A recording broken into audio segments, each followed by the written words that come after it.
everyone, this is Wolfychu, and a lot of people have asked me to make a Draw My Life, so today I'm gonna do that. It all started in a place called Surrey in the UK, the place where Harry Potter grew up.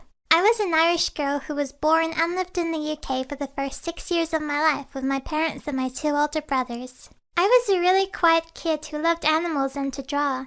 I remember when I wanted to draw but couldn't find any paper, I'd look around the house for other things to draw on, like boxes, the wall, my mum's clothes. I remember liking the street that we lived on because my best friend lived just a few houses away, so we could see each other almost every day. There was also a park at the end of the street too, which I loved. But then one day my parents said that we were going to be moving away from there and going to Spain. I didn't understand what it meant to be moving to another country, but I knew that Spain had swimming pools, so I didn't really think about anything else. When we got there though, I remember I started to get scared.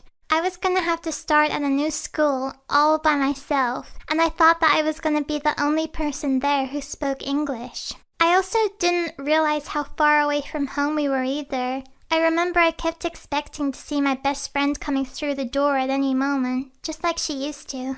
I got used to living in Spain pretty quickly though. The street we lived on was actually full of stray cats, which I thought was great. I remember I gave a name to every single one of them. We even got to keep some of them as pets too. Learning Spanish turned out to be easy for me too, since I was still really young. I really enjoyed my time in primary school. I had great friends and had fun every day.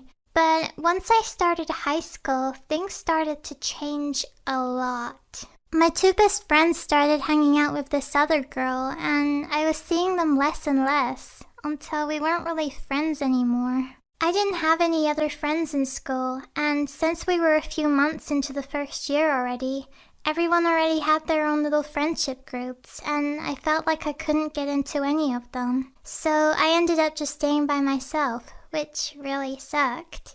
Things stayed like this for almost 2 years, until I ended up sitting next to 2 of my old primary school friends in class, and we started to become friends again. I started talking to one other girl too, and the 3 of them ended up becoming really good friends to me. Suddenly school wasn't so bad anymore. Until the time came where everyone had to decide what career path they wanted to take. Everybody I knew seemed to have it all figured out. They knew what they wanted to be and exactly what they needed to do to get there. I had no idea what I wanted to be. The only thing I'd ever taken a real interest in was art. Drawing was my favorite thing to do, but I'd been led to believe that I could never make a career out of it. That if I did art at uni, I'd just end up finishing school and never be able to find any kind of work. So I felt like I had to choose something else, but I just didn't know what.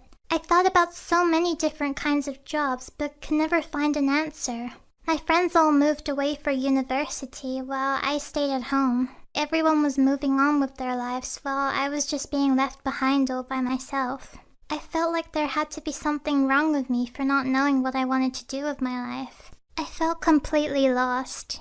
I still wanted to draw though. I started drawing pictures for people on the internet who I was either friends with or a fan of, and I was really surprised at the reactions I'd get. People really liked my drawings. I wanted to get more into it, so I got a small drawing tablet and tried out drawing digitally. It felt really different at first, but it was also a lot of fun and I just wanted to draw more and more. My life really started to change in 2016 when I started talking to this Australian boy who I'd known online for a few years. His name is Jordan, and we started talking to each other on Skype every single day for hours at a time.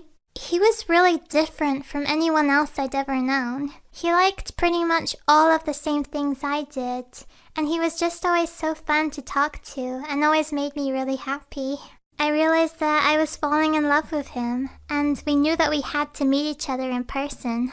I remember I wanted to tell him how I felt about him, but I was just way too shy and I couldn't get the words to come out of my mouth. So I told him in Spanish instead, because I knew that he didn't understand any Spanish. He was trying to figure out what I was saying to him with Google Translate, but it kept telling him the wrong thing, so he was just getting really confused. Just a few months later, I traveled out to Australia to meet Jordan in person for the first time. The time that we spent together was amazing.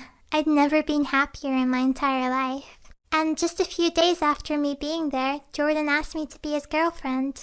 I knew for sure after being together in person that he was the one for me, and I decided that I wanted to move out to Australia permanently so that we could be together. Moving to another country might be a big decision to make, especially if it's on the other side of the world. But I had no doubts. Everything just felt right.